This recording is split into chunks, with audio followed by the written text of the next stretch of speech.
സമയം അങ്ങനെ 8:07 ആയിട്ടുണ്ട്. നമ്മളിവിടെ നിന്ന് വിടുന്നു നേരെ ചിക്കമംഗളൂരിലോട്ട്. ചെറിയ രീതിയിലൊക്കെ തണുപ്പുണ്ട് കേട്ടോ. ഫ്രീ ലെഫ്റ്റ് ആയിരുന്നു, തട്ടിയില്ല എന്ന രീതിയിലാണ് ബസ് പോയത്. ഇപ്പോൾ അങ്ങനെ സിഗ്നൽ ഓപ്പണായാലും ഇവിടെ ഒന്നും സീബ്ര ക്രോസ് കാണുന്നില്ലല്ലോ. 2-3 ദിവസമായിട്ട് ബാംഗ്ലൂരിലും ചെറിയ രീതിയിലുള്ള മഴക്കാരൊക്കെ ഉണ്ടായിരുന്നു. ഈ രീതിയിലൊക്കെ തൂളി പോയിട്ടുണ്ട് ചില ഭാഗത്തൊക്കെ. കാര്യമായിട്ട് മഴയൊന്നുമില്ല.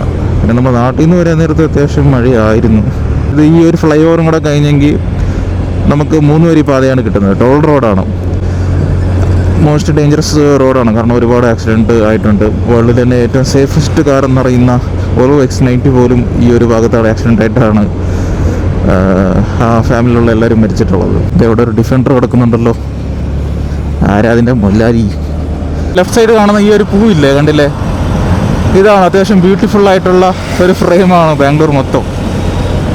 നമ്മളൊരു 55-60 ആ റേഞ്ചിലാണ്, അല്ലെങ്കിൽ 60-65 റേഞ്ചിലാണ് പിടിക്കുന്നത്. കാരണം 125cc ആണല്ലോ, അങ്ങനെ അധികം സ്പീഡ് എന്തായാലും പിടിക്കുന്നില്ല. ഈ ഒരു സ്പീഡാണെങ്കിൽ അത്യാവശ്യം നല്ല മൈലേജ് കിട്ടാൻ സാധ്യതയുണ്ട്.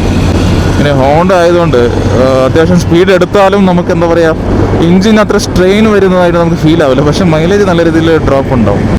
അങ്ങനെ നമ്മൾ ഇവിടെ നിന്ന് നാഷണൽ ഹൈവേ 75 കയറുന്നു. ഈ highway Bangalore to Mangalaram Mangalore highway ആണ് നാഷണൽ ഹൈവേ 75 എന്നുള്ളത്. ഇത് 2 വരി പാതയാണ്, അതായത് കുഴപ്പമില്ല. മോർണിംഗ് ഇന്നൊരു സാറ്റർഡേ ആണ്, സോ കുറച്ച് തിരക്ക് റോഡിൽ കാണാൻ സാധ്യതയുണ്ട്. സാറ്റർഡേ ആയതുകൊണ്ട് സ്ട്രൈറ്റ് റോഡാണ്. കുറച്ച് നേരമായി ഞാൻ, പിന്നെ ഒരു കാലാവസ്ഥയാണ്. സമയം ഇപ്പോൾ 9:30 ആയി, പക്ഷേ വെയിലൊന്നും കാണാൻ സാധിക്കുന്നില്ല. അതുകൊണ്ട് ഒരു ചെറിയ രീതിയിലുള്ള തണുപ്പൊക്കെ ഉണ്ട്, അതുകൊണ്ട് ഒരു രസമുണ്ട്.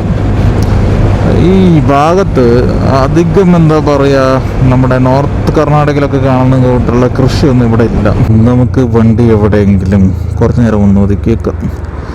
കാരണം കൃത്യമായിട്ടൊരു 90+ കിലോമീറ്റർ 100ൻ്റെ അടുത്ത് കണ്ടിന്യൂസ് ആയിട്ട് ഓട്ടമായി. ഇത്ര നേരം വെയിലില്ലായിരുന്നു, ഇപ്പോൾ ചെറുതായിട്ട് വെയിലൊക്കെ വന്ന് തുടങ്ങി. അതാ എന്താടാ ഇരുന്നെടുത്താ ടയർ 2 വണ്ടി തന്നെ ഉണ്ടല്ലോ. നമ്മളിപ്പോൾ ഒക്കെ കഴിഞ്ഞിട്ട് കുറച്ച് ദൂരം മുന്നോട്ട് വന്നു. കാഫി തോട്ടമൊക്കെ ആ ഒരു ഭാഗമായി. അപ്പോൾ നമ്മൾ ചെറുതായിട്ട് എന്താ പറയുക, ഇതാക്കിയതുകൊണ്ട് ഒരു കുപ്പി വെള്ളം വാങ്ങാമെന്ന് വിചാരിച്ചു. പിന്നെ ഒരു ഫെവിക്വിക്ക് ഗമ്മ് വാങ്ങാൻ വേണ്ടി ഇവൻ എന്ത് ചെയ്തു, ഒരു കടയിലോട്ട് വരും. ഞാൻ വണ്ടി തന്നെ ഇരിക്കുമായിരുന്നു.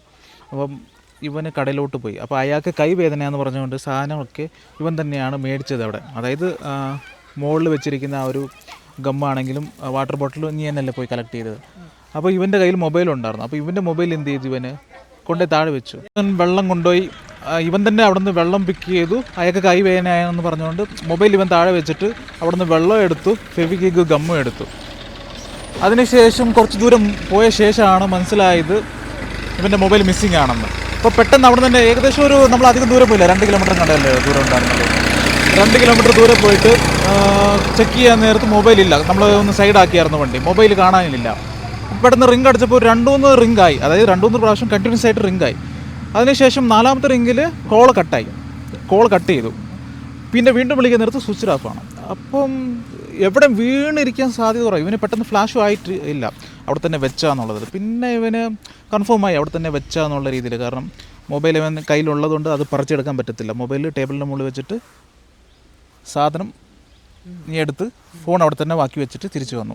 നമ്മൾ അവിടെ പോകാൻ നേരത്ത് ആ കടയിലെ ചേട്ടൻ ബാക്കിൽ വീട്ടിൽ നിന്ന് പോയിട്ട് തിരിച്ചു വരുന്നുണ്ടായിരുന്നു. അപ്പം ചേട്ടൻ ചെറുതായിട്ട് ഡ്രിങ്ക്സ് അടിച്ചിട്ടുണ്ട്. പോയി അവിടെ രണ്ടാമത് ചോദിച്ച ശേഷം അയാൾ കുറച്ച് ബബ്ബയായിരുന്നു കാണിച്ചുകൊണ്ടായിരുന്നത്. ഫോൺ ഇവിടെ നിന്ന് അങ്ങനെ പോകാറില്ല അങ്ങനെയൊക്കെയെന്ന് പറഞ്ഞത് കുറച്ച് ദിവസം. അപ്പോൾ എനിക്ക് ഏകദേശം അയാളെടുത്ത ഒരു മട്ടാണ് അയാളുടെ സംസാര രീതിയൊക്കെ കണ്ടപ്പോൾ എനിക്ക് മനസ്സിലായിട്ടുള്ളത്. അതുകൊണ്ടാണ് ഞാൻ ഇവനോട് ഒന്നും കൂടെ ചോദിച്ചത് അയാൾ തന്നെയാണോ എന്താണെന്ന്. അപ്പോൾ നമ്മൾ അവിടെ നിന്ന് ഇവിടെ സ്റ്റേഷൻ എവിടെയാണെന്ന് ചോദിച്ചു. അപ്പോൾ ഇവിടെ 9 കിലോമീറ്റർ ഉണ്ടെന്ന് പറഞ്ഞു. അപ്പോൾ അങ്ങോട്ട് നമ്മൾ കംപ്ലയിൻറ്റ് കൊടുക്കാൻ വേണ്ടി പോകാമെന്ന് പറഞ്ഞിട്ട് കുറച്ച് നമ്പറൊക്കെ കൊടുത്തു, കിട്ടുവാണെങ്കിൽ തിരിച്ച് വിളിക്കണം. ഇതുവരെ തിരിച്ച് വിളിച്ചിട്ടില്ല. നമ്മൾ ആ ഒരു പ്രതീക്ഷയെങ്കിലും ഉണ്ടായിരുന്നു തിരിച്ച് വിളിക്കും എന്നുള്ള ഇതിൽ. കാരണം കംപ്ലയിൻറ്റ് കൊടുക്കാൻ വേണ്ടി പോകാമെന്ന് പറയുമ്പോൾ കുറച്ച് പേടിക്കുമല്ലോ എന്ന് ഓർത്തിട്ട്. ഇതുവരെ കോൾ വന്നിട്ടില്ല, 10-15 മിനിറ്റായി. അപ്പോൾ എന്തായാലും കംപ്ലയിൻറ്റ് കൊടുത്തു എന്ന് പറഞ്ഞിട്ട്. കാരണം ഇവിടെ സ്റ്റേഷനിൽ പോയെങ്കിൽ അവർ മേ ബി കൈക്കൂലിയൊക്കെ ചോദിച്ചേക്കാം അവർക്ക് പണിയെടുക്കണമെങ്കിൽ. അപ്പോൾ അതെടുത്ത് കൊടുക്കാനുള്ള ഇതില്ല. ഫോണ് അത്യാവശ്യം 5-6 പ്രാവശ്യം ഡിസ്പ്ലേ മാറ്റിയിട്ടുള്ള ഒരു ഫോണാണ്. പക്ഷെ എന്നാലും ഒറ്റൊരു ഫോണായിരുന്നു എൻ്റെ കയ്യിൽ ഉണ്ടായിരുന്നത്. കാരണം അത് പോയപ്പോൾ സിമ്മും ഉണ്ട്, ഇൻക്ലൂഡഡ് സിമ്മും ഉണ്ട് കേട്ടോ. 2 സിം അതിലാണ്. അടിപൊളി. 2 സിമ്മും അതിലാണ്. അത് 2 ബ്ലോക്ക് ചെയ്യണം കിട്ടിയില്ലെങ്കിൽ. അപ്പോൾ ഒന്നും കൂടെ ആ കടയിൽ പോയിട്ട് നമുക്ക് എങ്ങനെയാണ് കാര്യങ്ങളൊന്ന് നോക്കാം. അവരുടെ ഇത് കംപ്ലയിൻറ്റ് കൊടുത്തു എന്നുള്ള രീതിയിൽ തന്നെ നമുക്ക് പോവാം, ചോദിക്കാം.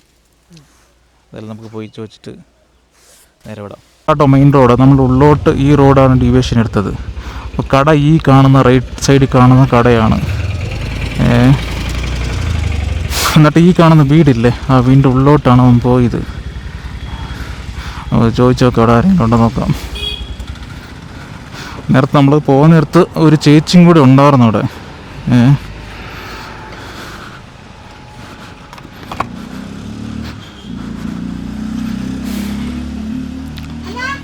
ബടാ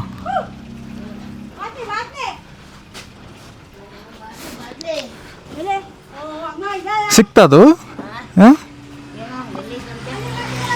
ಇದು ಬರ್ತಾರಂತ ಹೇಳಿದ್ರು ಸ್ಟೇಷನಿಂದ. ಹಾಂ, ಯಾರೋ ಕೊಟ್ಟು ಹೋದ್ರ? ಇಲ್ಲಲ್ಲ, ಬರಲಿಲ್ಲ ಅಲ್ಲ ಯಾರು. ಹಾಂ ಹಾಂ ಹಾಂ ഒന്നും കൂടെ. ആ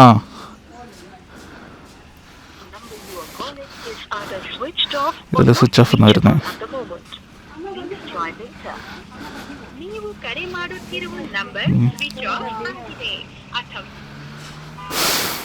സ്വിച്ച് ഓഫ് തന്നെയാണ്. എന്നിട്ട് ഇനിയൊരു സിമ്മിൽ റീചാർജ് ഇല്ലല്ലോ, മറ്റൊരു സിമ്മിൽ റീചാർജ് ഉണ്ടോ? വേലൂരിൽ നിന്ന് നമ്മൾ ഈ വഴിയാണ് വന്നത്. 2 കിലോമീറ്റർ മുന്നോട്ട് പോയ ശേഷം സൈഡിൽ നിർത്തി വെള്ളം കുടിക്കാനൊക്കെ നിർത്തിയ ശേഷം അവിടെ നിന്ന് തിരിച്ച് പോരാൻ നേരത്താണ് മൊബൈൽ തപ്പുന്നത്. പിന്നെ തിരിച്ച് വരുന്ന വഴിക്ക് അയാൾ ആ വീട്ടിൽ നിന്നും ഇറങ്ങി വരുന്നതായിട്ടാണ് കാണേണ്ടത്. അപ്പോൾ അയാൾ പറഞ്ഞത് എവിടെ അതിനുശേഷം 2-3 പേര് മറ്റേ കരിക്ക് വെള്ളം കുടിക്കാൻ വേണ്ടി വന്നായിരുന്നു. ഇനി അവർ ചിലപ്പോൾ എടുത്തിട്ടുണ്ടാവുമെന്നാണ് പറഞ്ഞത്. പക്ഷെ അതിനുള്ള സമയമില്ല. ഏകദേശം ഒരു 6-7 മിനിറ്റ് ആയിട്ടുള്ളൂ നമ്മൾ പോയിട്ട് പിന്നെ തിരിച്ച് വരുന്ന ആ ഒരു സമയം എന്ന് പറയുന്നത്. ടൂറിസ്റ്റ് ഏതെങ്കിലും ഒരാൾ കരിക്ക് വെള്ളം കുടിക്കാൻ വേണ്ടി വരുവാണെങ്കിൽ അവർക്കൊന്ന് റെസ്റ്റ് എടുത്തിട്ടെങ്കിലും പോവും.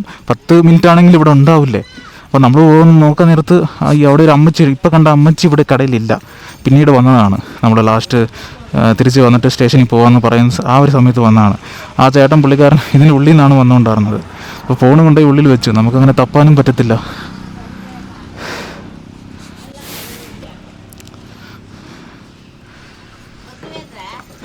ಹಾಂ ಬರ್ತಾರಂತ ಹೇಳಿದ್ರು. ಹಾಂ ಹಾಂ ಲಾಸ್ಟ್ ಇಲ್ಲೇ ಸ್ವಿಚ್ ಆಫ್ ಆಗಿದಂತೆ.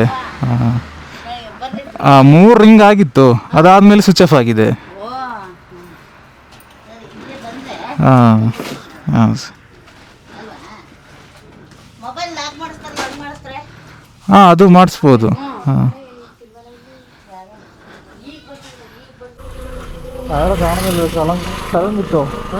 സ്ഥലം വിട്ടോന്ന് അവരെടുത്തതല്ല എന്ന രീതിയിലുണ്ടെങ്കിൽ ഇങ്ങനെ പറഞ്ഞേ, റോഡ് സൈഡിൽ എവിടെയും പിന്നിട്ടുണ്ടാവും, അവിടെ കൂടെ ഒന്ന് നോക്കിയാർന്നോ എന്നും ചോദിച്ചേനെ, ജെന്യൂനായിട്ട് ചോദിക്കുന്നവർ. പക്ഷെ അതൊന്നുമല്ല അവർ പറഞ്ഞത്. പക്ഷെ അവർ കടലിനുള്ളിൽ വേറെ ആൾക്കാർ ഓൾറെഡി നിങ്ങൾ പോയ ശേഷം കസ്റ്റമർ വന്നായിരുന്നു. ഞാനും കൺവിൻസിങ് അല്ല. അവരും എന്താ പറയുക, കടലിൻ്റെ ഉള്ളിൽ തന്നെ അവരും മിസ്സായി എന്നുള്ള രീതിയിലാണ് അവരും സംസാരിച്ചത്. അതിനുശേഷം ഒരു കസ്റ്റമർ വന്നു, ചിലപ്പോൾ 3 പേര്, അവരാരാന്നറിയത്തില്ല, ചിലപ്പോൾ അവരെടുത്തിട്ട് പോയിട്ടുണ്ടാവും. അങ്ങനെയൊക്കെയാണ് ആ ചേട്ടൻ പറഞ്ഞത്. എടുത്തുനിന്ന് ചിലപ്പോൾ ഇവരോട് പറഞ്ഞ് ഇവർ ജെന്യൂനായിട്ട് കച്ചവടം ചെയ്യുന്ന ആൾക്കാരായിരിക്കും.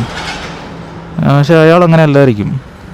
അങ്ങനെയെങ്കിൽ പട്ടപ്പകൽ ശനിയാഴ്ച ദിവസം, അത് വീക്കെൻഡ് ഡേയ്സാണ്, കച്ചവടം നടക്കുന്ന ദിവസമല്ലേ ഇന്ന്, വീക്കെൻഡല്ലേ. ബാംഗ്ലൂരിൽ നിന്നൊക്കെ ഒരുപാട് ടൂറിസ്റ്റ് വരുന്ന ഇതല്ലേ. അപ്പോൾ കച്ചവടം നടക്കുന്ന ദിവസം ആരെങ്കിലും ഡ്രിങ്ക്സ് അടിച്ച് ഇങ്ങനെ ബോധമില്ലാണ്ട് കിടക്കുമോ, ഉത്തരവാദിത്തമുള്ളവരെങ്കിൽ? ഇത് ഇവർ ചേച്ചിമാർ നോക്കിയെടുത്തുന്ന കടയാന്ന് തോന്നുന്നു. അവർ ഗ്യാപ്പിൽ ഈ ചേച്ചി മറ്റേ കരിക്കും കൊണ്ട് വന്നില്ലേ ഒരു ഓട്ടോയിൽ, അപ്പോൾ അങ്ങനെ പോയതായിരിക്കും. ആ ഒരു ടൈം ഗ്യാപ്പിലാണ് അയാൾ പോയത്. നീ അവിടെ പെട്ട് നിൻ്റെ ഫോൺ അവിടെ വെച്ച് അയാൾക്കൊരു ലോട്ടറി ആയി. അയാളെടുത്ത് അയാൾക്ക് സ്വിച്ച് ഓഫ് ആക്കാൻ കുറച്ച് സമയം എടുത്തു.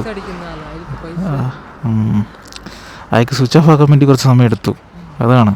വേറെ വല്ല ആൾക്കാരെങ്കിലും സ്പോട്ടിൽ വെച്ചായനെ. ഇത് 2-3 റിങ് അടിച്ച 2-3 റിങ് ആയ ശേഷമാണ് ഇതായത്. ಅವರೆಲ್ಲ ಹೋದ್ರು? ಮನೆಯವರಾ? ಹಾಂ പോലായിരുന്നു. അപ്പോൾ ഈ പുള്ളിക്ക്, ഈ അമ്മച്ചിക്ക് അറിയാം അയാൾ തന്നെ എടുത്തേന്ന്. ഒന്നും ചെയ്യാൻ പറ്റാത്ത അവസ്ഥയാണ്. ഈ അമ്മച്ചിക്കൊന്നും പറഞ്ഞിട്ട് കാര്യമില്ല. പക്ഷെ അമ്മച്ചിനെ നമ്മൾ കുറ്റം പറയത്തില്ല, വേറെ വഴിയില്ല. നമുക്ക് പിന്നെ ഒച്ചയിട്ട് പ്രശ്നം ഉണ്ടാക്കാൻ ശീലമില്ല. സ്വിച്ച് ഓഫ് തന്നെ വരുന്നത്. വിട്ടേക്കാം. നമ്മൾ അധിക ദൂരമൊന്നും പോയില്ല. ഇത് ഈ ഒരു ഡൗൺ ഇതുണ്ട്, ഈ ഒരു ഇറക്കം കൂടെ കഴിഞ്ഞെങ്കിൽ അവിടെ എസ്റ്റേറ്റിൻ്റെ റൈറ്റിലോട്ട് ഒരു റോഡുണ്ട്. അവിടെ തന്നെ ഞങ്ങൾ നിൽക്കുമായിരുന്നു. വെള്ളം കുടിച്ച് അവിടെ നിൽക്കാൻ നേരത്തെ ഒരു ചേട്ടൻ വന്ന് ഇങ്ങനെ കുറേ സംസാരിച്ചതുണ്ടായിരുന്നു.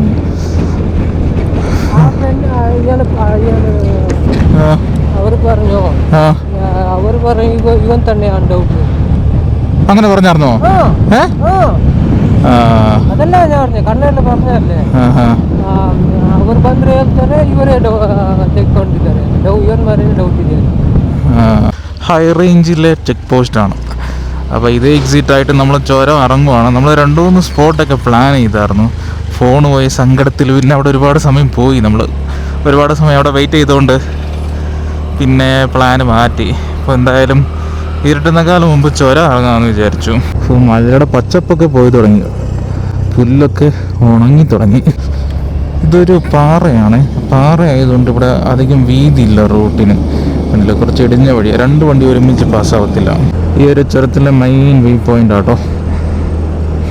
ഇവിടെ അധികം വണ്ടിയൊക്കെ നിർത്താൻ വേണ്ടി സ്ഥലങ്ങളില്ല.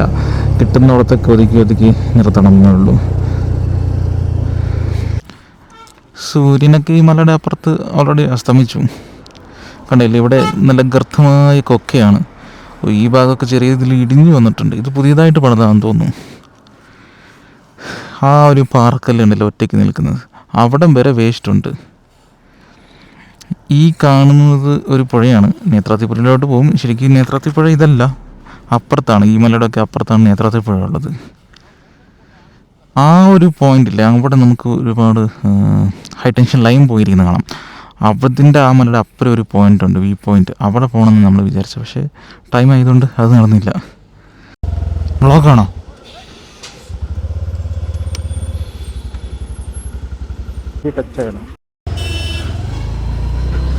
ഫ്രണ്ടിൽ ലോറിയാന്ന് തോന്നുന്നു. ബാക്ക് അതിൻ്റെ കുറച്ച് പൊളിഞ്ഞിട്ടുണ്ട്.